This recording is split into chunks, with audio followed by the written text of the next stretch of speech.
Gouvernement du Sénégal dafa sas CMU mu ciblé essentiellement sénégalais yi nga xam ne soit seen loxo eggul seen gannaaw sénégalais yi nga xam ne dafa am lu leen yàlla nattoo muy suñu mbokk waylaago yi sénégalais yi nga xam ne peut-être tamit li Serigne Abdou Junior doon wax mënalaguñu seen bopp mooy ñi nga xam ne ay tout tànk lañu amaguñu juróomi at ak ñi mënalatul seen bopp mooy ñi nga xam ne am nañu juróom benn fukki at ak lu teg ak suñu soxna yi nga xam ne tamit dañu nekk ci diggante te buñ ci jàppul souvent buñ doon dem di mattu ñu ci bëri dañ leen di war a defal césarienne mu nekk loo xam ne dafa day coûter lu cher te bu dee seen loxo eggul seen ginnaaw da doon metti ci ñoom ñu dénk ñu ko tamit ak initiative bi nga xam ne mooy bi gën a metti ci initiative yi ñu téye mooy ay nit ñu nga xam ne ñun bu ñu leen taxawul dañ leen di ñàkk mooy hémodialyse parce que bëri na sànq ci discussion yi waxtaan nañ lu bëri ci problème nutrition bi au Sénégal donc qualité de vie bi te loolu am na feebar yu bëri yoo xam ne ñu ngi koy am léegi conséquence bi la mooy insuffisance rénale te ku am insuffisance rénale ak loo mënti am alal traitement bi dafa régulier trop de sorte que même bu dee borom alal nga da ngay dem ba daf lay sonnal financièrement sonnal ñi la wër parce que ku ñuy dem defi dialyse il faut mu am ñu ko gunge donc yooyu la ñu état bi sas lu tax ma dooree ci lii parce que pour ñu mën a wax digitalisation il faut d'abord ñu xam ñun ci li ñuy yëngu ak digitalisation maanaam jumtuwaay xarale yi yu bees yi nan lay tax CMU mën a atteindre objectif yi nga xam ne état da ko sas CMU dafa am évolution xam ngeen léegi ñu ngi naan seen CSU dañu jóge ci agence CMU ñëw léegi seen CSU may dooree d'abord ci seen CSU boobu parce que ñu bëri ba léegi comprendre ñu lu tax ñu naan agence ñu jógee agence CMU naan léegi agence sénégalaise de la couverture sanitaire universelle schéma bi day wone jéego yi nga xam ne teg nañ ko depuis 2015 parce que liggéey CMU yombul parce que souvent bu ñuy dégg CMU rek waxu retard facture la ñuy dégg CMU mu ngi étouffer hôpitaux yi CMU mu ngi kii mais dama doon wax sama ancien directeur général docteur Bokar Mamadou ma ne ko DG la dette c'est le meilleur élément de communication parce que fu bor amee ça veut dire que atteindre nañ suñu objectif mooy sénégalais yaa ngi faju parce que bu sénégalais yi fajuwul woon CMU du am bor bu dee hôpitaux yi dañ leen amel c'est parce que effectivement programme bi atteindre na objectif am mooy sénégalais yaa ngi dem di faju à moindre coût parce que foo déggee hôpital ne la CMU amel na ma 100 millions ça veut dire que 100 millions yooyu ay nit ñoo dem faju ay sénégalais yoo xam ne ay néew di doole la ñu woon bu CMU existé wul woon du ñu mën a faju moo tax comme que fii opportunité la Assemblée nationale comme que yéenay suñuy député yéen ñuy représenté yéenay voté suñuy budget suñu loi de finances ngeen xam importance su budget CMU importance su dettu CMU parce que fu ñu dégg CMU am na dette c'est parce que nit ñi ñu ngi faju hémodialyse bu nekk 7 millions la ñuy coûter par an minimum parce que day def 3 séances semaine bu nekk séance bu nekk dinañu dikkale 60 000 francs donc ku ci nekk ci ñoom enveloppe 7 millions lañ lay réserver pour nga dund parce que bu ñu la ko defalul da ngay dee il faut dire les mots hémodialyse boo ratee 2 séances commencé nga am problème yoo xam ne c'est irrattrapable donc on ne peut pas s'abuser sur la santé de ces gens-là c'est des Sénégalais que nous maintenons en vie ils sont plus de 1000 et de tous âges nag parce que da ngay gis ko actif des fois di nga gis nit ku ñuy hémodialyser mu lay fréquenter tous les jours doo xam ni kii dañ koy hémodialyser parce que bu defee séance am ba pare rek après day normalaat il va à ses occupations moo tax mu sensible parce que c'est des gens yoo xam ne Sénégal da leen soxla ba léegi et ils sont actifs et ils sont productifs bu ñu dellu si waatee ci évolution fonction assurance bi léegi on est devenu une structure publique d'assurance. C'est-à-dire que l'agence est devenue assureur au premier niveau. Parce que évolution naturelle, peut-être qu'il y a une évolution qui est une structure publique d'assurance, parce qu'avant, si vous avez créé l'agence, les mutuelles de santé communautaire nous ont fait des commune bu nek ñu créé au moins benn mutuelle en fonction population bi président est-ce que damay jaaraat ci français ou bien fii ñëpp dégg nañ wolof baax na ok d'accord il y a mon ami d'hier là peut-être qui va avoir des difficultés pour la traduction en français mais après je te coach voilà après ton va te coacher donc voilà en tout cas c'est important balaa ñuy dugg ci digitalisation ñu poser débat bi ngeen comprendre enjeu digitalisation bi donc dañ jógee ci 676 mutuelles de santé communautaire ñu ñëw ci beneen réforme parce que bi ñu gisee ni assurance maladie principe de solidarité la plus nit ñi booloo plus ñu am capacité pour jël en charge bi ñu expérimenté mutuelle communale yi gis nañ ci ay limites permettre nañu ñun ñu accéder Sénégal bi yëpp permettre nañu ñu Sénégal bi yëpp xam programme bi mais niveau gestion gisoon nañ mutuelle communale yooyu dafa des ci lañ jaaraat ci beneen étape ñu ne mutuelle communale yooyu léegi dañ leen di boole en mutuelle départementale pour ñu gën a am doole ci lañ jàll réforme mutuelle départementale yi ñu am 46 mutuelles départementales mais bàyyiwuñu mutuelle communale yi parce que acteurs communautaires puisqu'on est dans un programme communautaire acteurs communautaires yi ñooy suñu principal point relais sur le terrain ñu ne léegi mutuelles yooyu dañuy nekk léegi les antennes de la mutuelle départementale comme ça ñoom ñooy def travail de sensibilisation bi travail d'enrôlement bi ñu nekk ak 46 mutuelles départementales donc ñu dox tuuti ba léegi gis ni ci gestion bi pour que mu am rigueur il faut comme ni structure yu bëri di doxee un peu partout à travers le monde il faut que ki ngay dénk mission nga mën ko suivre jox ko cahier de charge di ko topp di ko évaluer di xool bu respecté nga encourager ko bu respecté wul nga jël ay mesures moo tax ñu jox ñun suñu possibilité léegi nekk assureur au premier chef.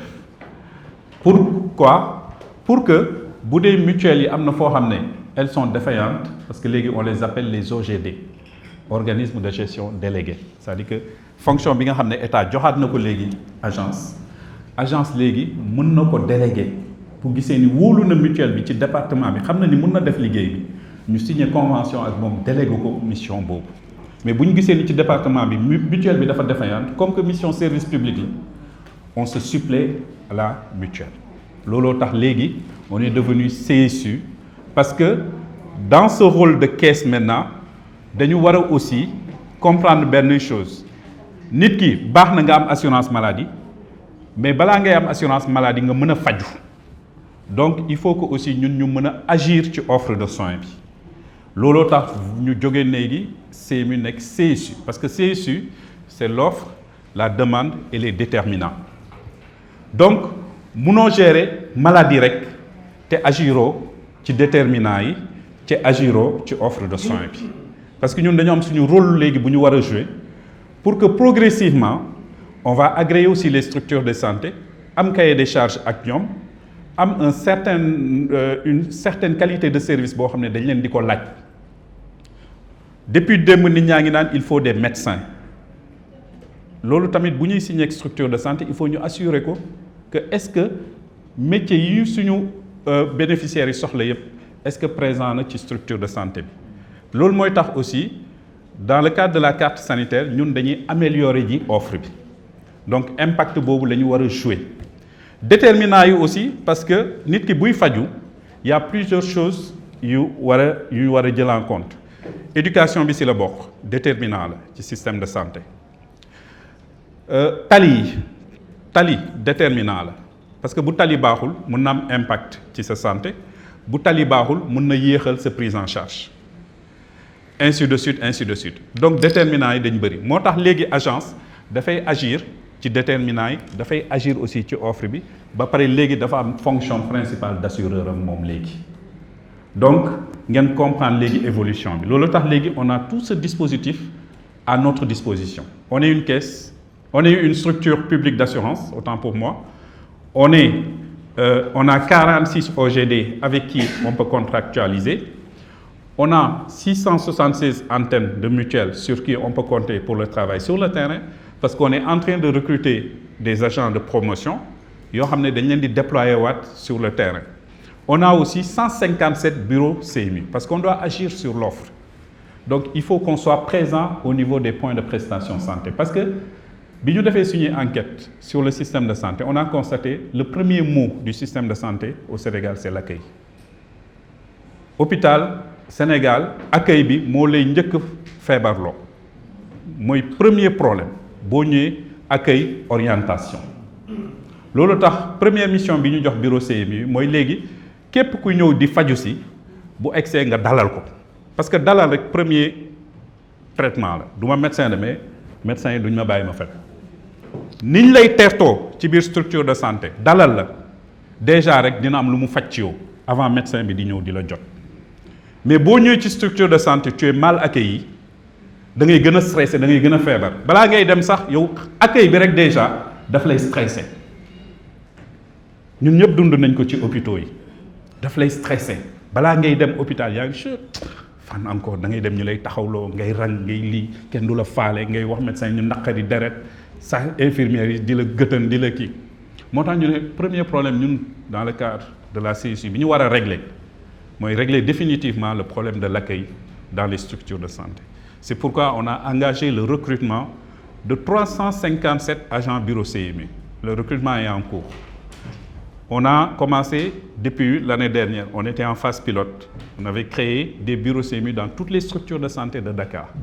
la phase pilote a été concluante et on a décidé maintenant de mettre à l'échelle pour que léegi nit ki buy ñëw structure de santé bu ñëwee bu duggee bureau CMU lay njëkk a dem bu expliquer problème am bu dee lettre de garantie la soxla ñu joxe ko foofu bu dee dañ ko war a orienter ñu orienter ko bu dee dañ ko war a conseiller ñu conseiller ko déjà première mission bureau CMU bi loolu la bu loolu weesoo nag après ñu dugg ci domaine digitalisation bi dinaa si ñëwaat tout à l'heure suñu paquet de services yi ñuy offrir mu ngi nii donc régime général bi mooy régime classique bi changé wul dañ koy offrir ba léegi beneen régime bi mooy état def ñu dénk aussi dafa bind benn décret depuis 2023 le décret sur le régime non contributif mooy sénégalais yi nga xam ne dañ leen recensé ci bénéficiaires de bourse de sécurité familiale yi ak ñi nga xam ne carte d'égalité de chance la ñu am ñun agence on leur donne gratuitement l'assurance maladie ok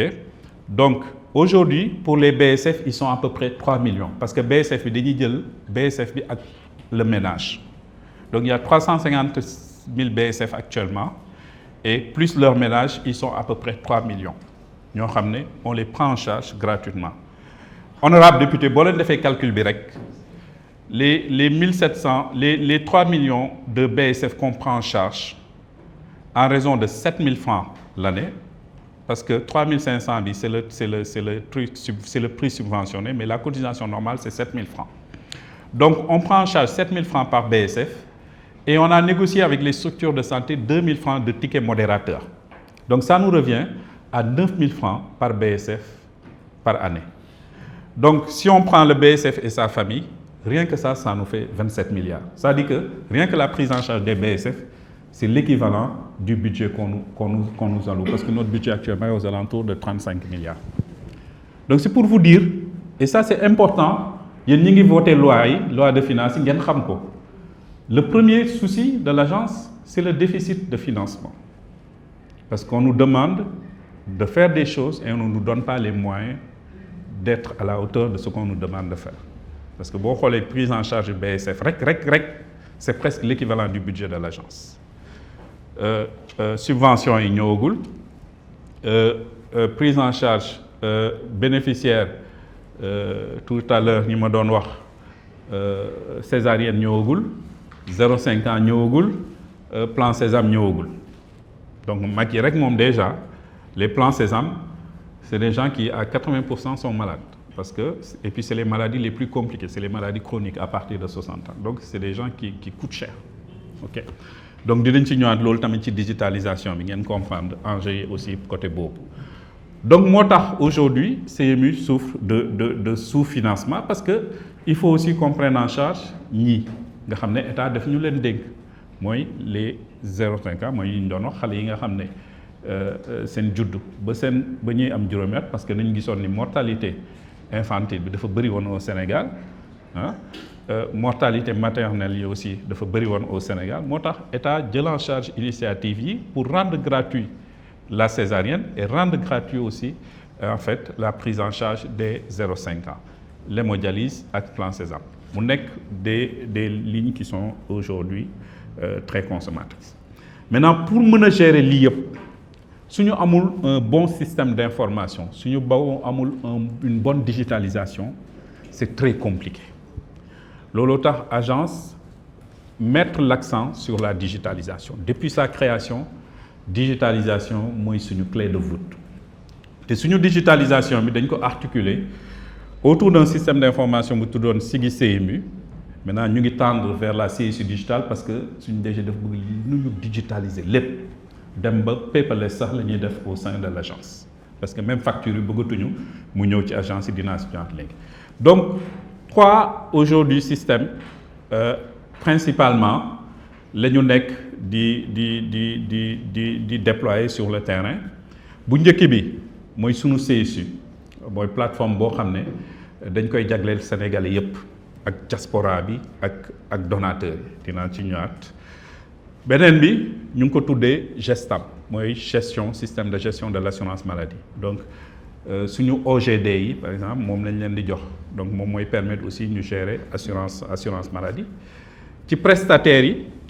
dañoo am benn système informatisé de traitement des factures pour que facture bi léegi ñun duñu gis papier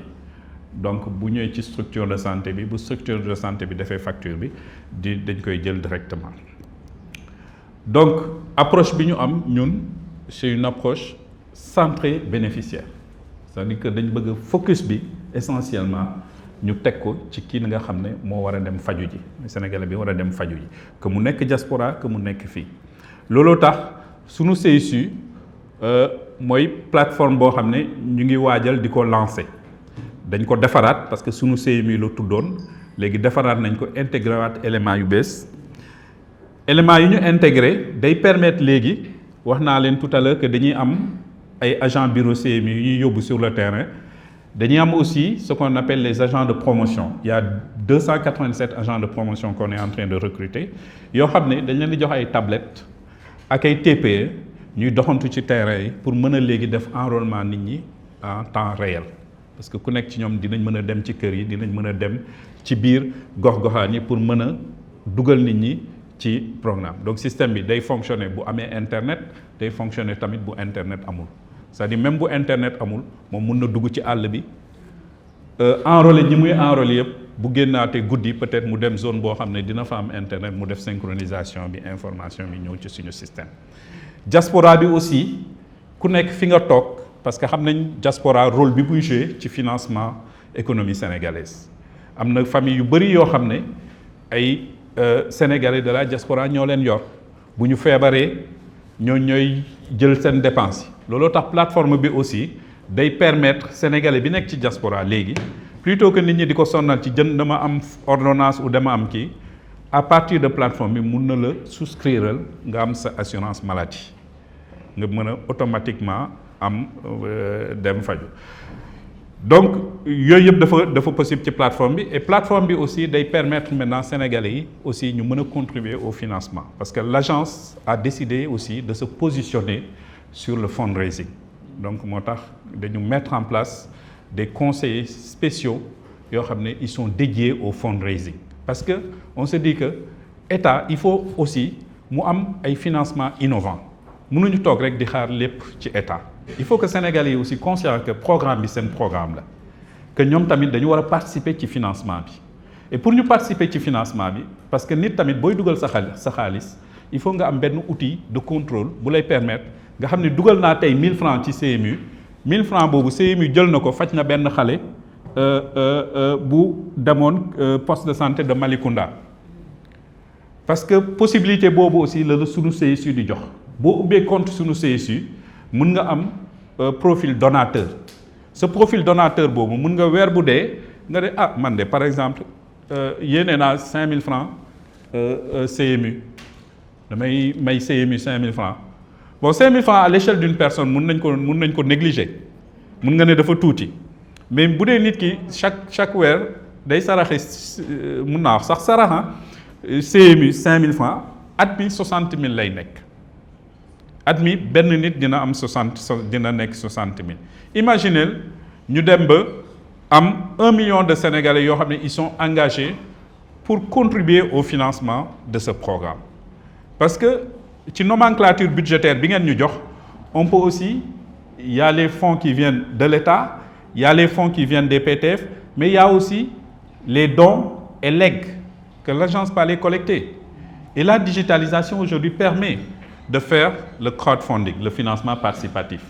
Donc on peut aller vers le financement participatif, mais un financement participatif responsable, où chaque sou qui est donné par un donateur, on a la traçabilité jusqu'à la dépense. Et plateforme bi loolu lay permettre aussi sunu CSU. Sunu CSU mu ngi nii bon mun ngeen on va le lancer très prochainement donc day am application mobile am ak application mooy ak portail QR code bi nekk à droite boo leen ko scanner dina leen yóbbu directement ci portail bi ñu nekk en train de tester donc si tout se passe bien incha allah mois bi lañ koy ubbi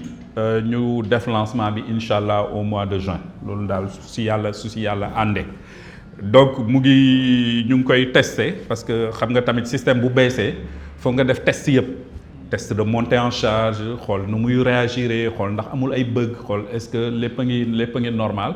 bu lépp normalé nag après nga koy door a ubbi ñëpp jot ci mais fi mu toll ni pare nañ développement yi lancement yi rek a des donc day ànd ak application mobile lu muy permettre sénégalais yi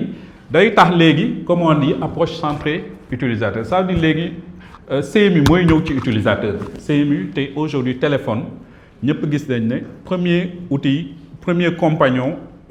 sénégalais yi léegi seen téléphone la bañ nañ ko boo génnee sa kër fàtte sa téléphone jour boobu sa journée yàqu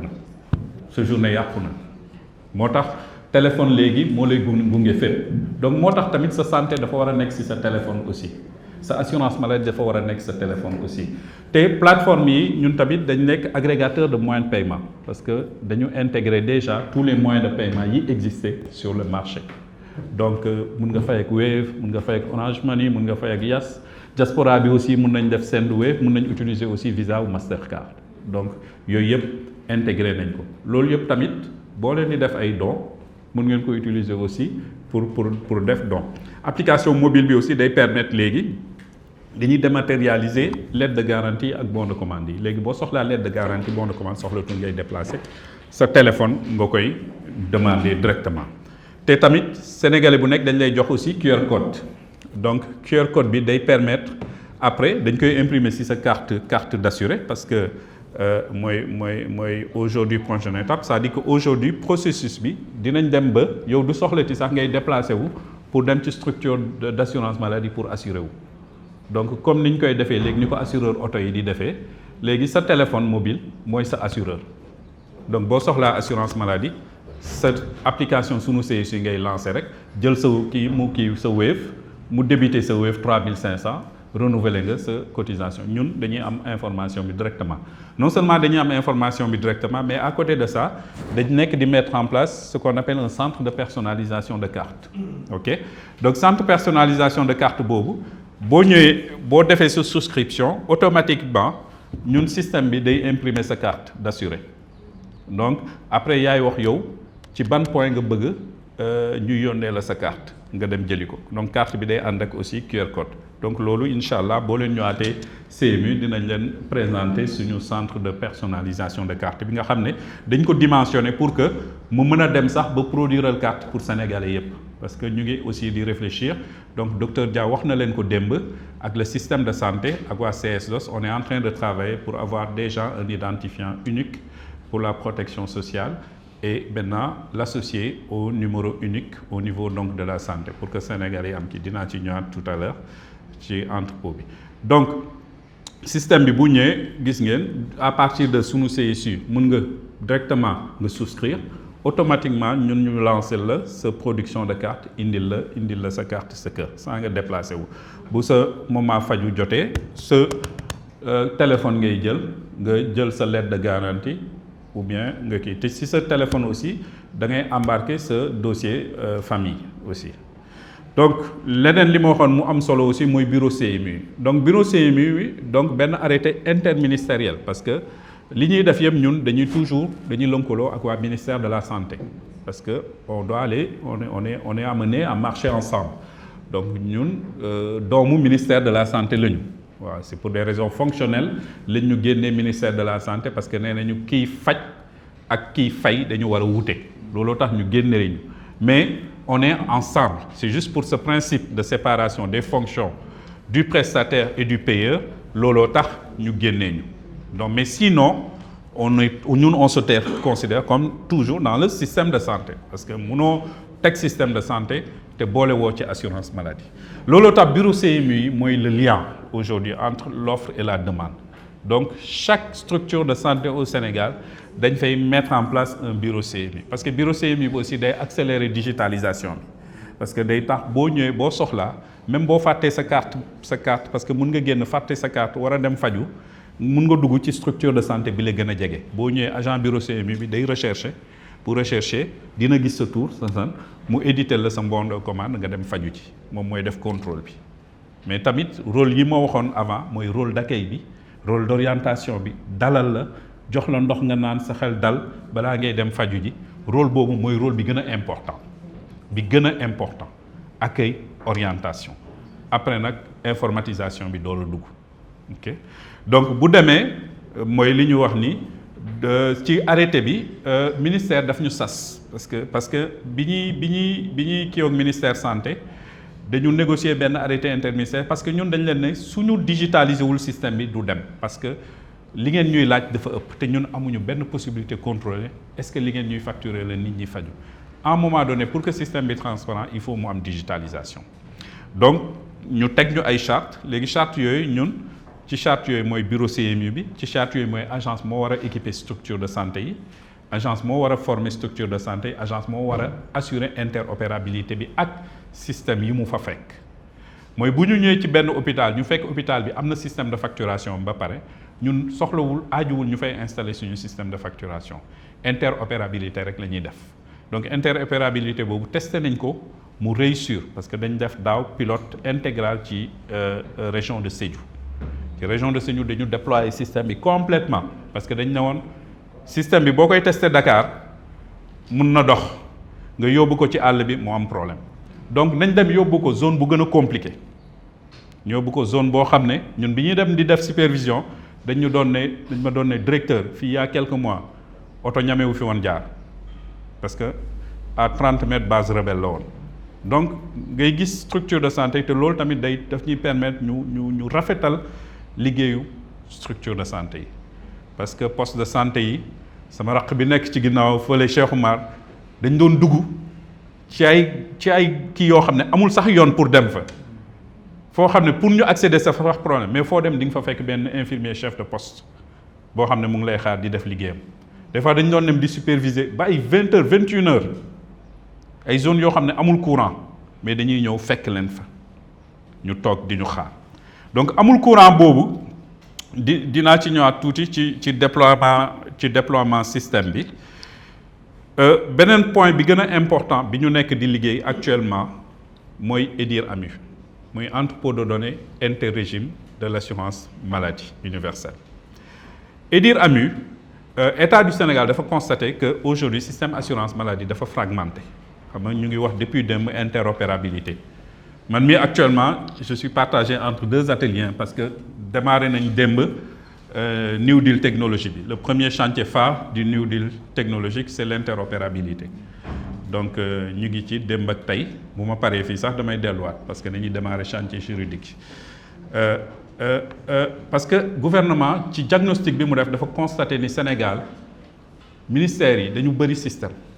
foo dem am na système mais kenn du waxtaan ak moromam amul benn buy waxtaan ak moromam mooy le système fii dafa cloisonné léegi loolu moo tax ñu lancer le premier chantier phare mooy interopérabilité bi problème bi ministères yi am dans le domaine de la protection sociale en santé loolu la ñu am parce que boo xoolee protection sociale en santé dafa fragmenté te loolu dafay poser problème mu ciblage te loolu day impacter financement CMU moo tax ngeen xam digital nan lay régler problème mu financement parce que fi mu toll nii on a réussi à avoir un décret sur les DIR-AMU mooy entrepôt de données intelligent entrepôt bi lan la wax day ne léegi képp ku nga xam ne da nga am données da ngay gérer système assurance maladie ou couverture maladie mooy imputation budgétaire bu fonctionnaire yi mooy IPM yi pour les privés mooy les assureurs privés mooy ñun mutuelle de santé communautaire yi léegi lépp dañ koy def ci benn bool dañuy dugal données yëpp ci benn bool bu ñu dugalee données yëpp ci benn bool ñu am ce qu'on appelle le registre national des personnes couvertes en protection sociale donc loolu boo ko amee après tu génères un numéro unique pour tous les bénéficiaires de protection sociale en santé donc loolu la docteur Ibrahima Khalilou Dia doon wax démb parce que ñun chantier boobu ñun dañ ci avancé ba pare ñoom ñu fekk si ñu waa CS-DOS parce que ñoom tamit ñu ngi ci chantier identité unique pour le dossier patient donc ñu ngi waxtaan di échange pour ñu ne en fait il faut ñu dépasser fii c'est que Sénégalais bi bu juddoo léegi ci structure de santé bi mu juddoo nañ ko jox numéro am foofu numéro boobu moo koy topp abadan daiman donc ça nous permet ñun ñëpp d'avoir un référentiel commun de la naissance à la mort référentiel boobu nag la nit ñi di enrichir en fonction spécificité wu métier wu ku nekk donc ci loolu lañ nekk di liggéey donc préalable bi mooy déjà ñu accordé wu pour mettre en commun tous les régimes de protection sociale imputation budgétaire IPM yi assurance maladie privée yi assurance maladie communautaire léegi bu loolu weesoo day régler problème boo xam ne sama raq bi sànq bi nekkoon ci ginnaaw dem na defe naa jël na parole mooy lu am solo mooy que d'ailleurs même docteur da cee laal na ko sànq en fait la finalité de tout ça c'est d'avoir des outils d'aide à la décision parce que nit ñi bu ñuy faju ñun dañu war a xam yan maladie ñooy ñëw régulièrement te loolu pour nga am ko il faut nga am données yi c'est la base donc boo defaree registre ba pare des personnes couvertes léegi chaque mois le décret demande à chaque régime d'envoyer les prestations qui ont été facturées à leurs bénéficiaires léegi xam nga boo stocké prestations yi ñu la facturé di nga mën a xam ne Ali Fall de IPM moo koy jël en charge dem na hôpital Fann nee na gastro la amoon xam nga ñu ne madame la présidente moom peut-être imputation budgétaire la am bi mu demee Abbas Ndaw testé nañ ko jame ñaanuma ko yàlla c'est pour vous dire quoi donc ça nous permet ñun d'avoir un outil incroyable un outil national d'aide à la décision di nga xam nit ñi yan feebar moo leen di dal régulièrement te outil décisionnel yi ñu daf lay permettre après nga def ay analyse mën nga xam telle catégorie socio-professionnelle dafa sensible ci telle affection telle population de telle localité dafa sensible ci telle affection aujourd'hui suñu système de santé dafa gumba parce que mënoo def prévention te amoo données yi te amoo données critiques données de masse démb docteur Diab mu ngi wax affaire big data la finalité c'est ça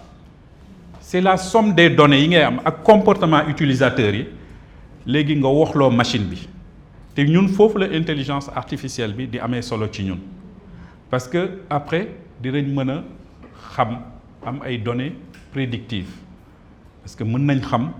comportement wu sax malade yi mën nañ xam comportement wu suñu patients yi dinañ xam fréquence de fréquentation yi dinañ xam ban période la telle pathologie di dugg ci nit ñi xam nga telle catégorie élèves yi ban période la ñuy ëpp lu ñuy feebar paysans yi ainsi de suite ainsi de suite ainsi de suite et ça permet à l'autorité à la tutelle dans le cadre de sa mission de prévention d'avoir une politique de prévention mais basée sur des arguments scientifiques parce que ay données yu wóor moo la koy jox fi mu toll ni à peu près la ñuy def depuis les indépendances à peu près la ñuy def dañuy dégg y a le programme mondial qui fait ça ñu jël ñu def y a la vaccination contre le truc ñu jël ñu def mais on n'a pas aujourd'hui une politique sénégalaise de prévention basée sur des données scientifiques collectées sur le terrain niveau national buy am de manière parcellaire lay am benn projet pilote quelque part benn kii quelque part benn kii quelque part donc outil bi aussi loolu lay permettre ñu def donc moo tax aussi c'est un dispositif important qui va nous permettre de régler définitivement la problématique de la donnée en matière d'assurance maladie niveau national mais aussi de régler la problématique de l'identité unique des bénéficiaires de protection sociale santé mais des Sénégalais de manière globale donc toujours dans le cadre de ce qu'on a eu à faire comme je l'ai dit tout à l'heure ñun dañu sasoon lu diis ci ñun parce que beaucoup ne savent pas que l'agence finance le système de santé, l'agence finance l'équipement du système de santé. Donc, ce que je disais à Dr Dia, le premier socle en fait de la digitalisation du système de santé, c'est la CMU. Parce que hier, il vous a parlé de déficit d'équipement, mais nous, on a commencé et on va continuer. On a déjà équipé plus de la moitié des structures de santé au Sénégal. Et chaque structure de santé, lii lañ lay jox Madame la Présidente. dañ lay jox mini panneau solaire parce qu'on s'est dit le préalable c'est l'énergie parce que tu peux pas parler de digitalisation soo amul électricité mooy préalable bi te en milieu rural souvent les gens font face à des difficultés d'accès à l'énergie parce que yéen ñiy représenter le peuple gis ngeen ko donc on fait le même travail que vous sur le terrain bu ñu demee sur le terrain ñun en fonction réalité bi ñuy fekk sur le terrain la ñuy proposer une solution adaptée à la réalité qu'on trouve sur le terrain looloo tax structure de santé yëpp boo xoolee poste de santé yëpp démb am na intervenant bu ko doon wax démb bu ne gis na SITFAC donc moom au moins il peut attester qu'il a reçu le matériel am na benn honorable député bu doon intervenir démb voilà d'accord merci donc voilà donc lii yëpp lañ jox structure de santé yëpp région de Dakar yëpp am nañu région de Kaffrine ñëpp am nañu région de Fatick ñëpp am nañu région de Sédhiou ñëpp am nañu département de Mbour ñëpp am nañu département de Koumpentoum ñëpp am nañu département de Mbacké ñëpp am nañu incha allah bu ñu yàlla mayee à partir de juillet ñu continuer distribution matérielle bi